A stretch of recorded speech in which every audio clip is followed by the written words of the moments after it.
Okay, now let's take a look. Okay, so you must be asking me, Joe, what's the point of calculating this critical angle? Okay, first up, when our I is less than the value calculated, okay, the value of critical angle, what you're gonna have is something like this. Okay, glass traveling to air, light wave comes in, light wave bend outwards. So this is when your I is less than the C. You just have your normal reflection taking place. When I is equals to C, which we have also talked about just now, right, glass to air, you're gonna have a light ray coming in here. Okay, this is the critical angle. You're gonna have a light ray traveling along the normal, it's traveling along the boundary, and you have this angle over here, R, which is also equals to 90 degrees. This is when I is equals to C. So you realize less than C equals to C. The last example which we're going to talk about is when I is greater than C. Now this is an interesting phenomenon here. When I is greater than C, what's going to happen? In actual fact, when I is greater than C, okay, traveling from glass to air,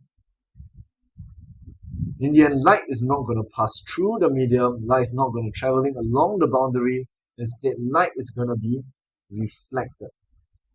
Okay, you can see here, in this case, we got I, angle of incidence.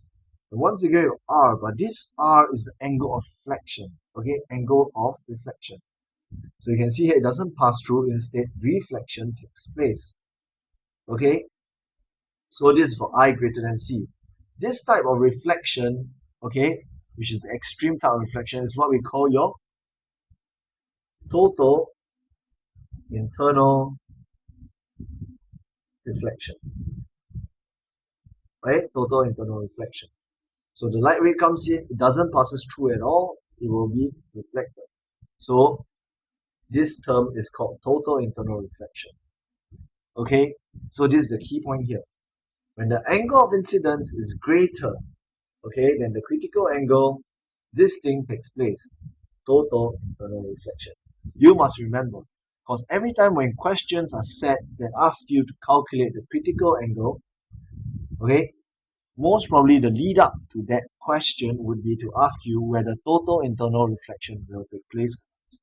So you must know the condition for total internal reflection to take place, which is this. I is greater than C. Once the angle of incidence is greater than the critical angle, you have this thing called total internal reflection taking place.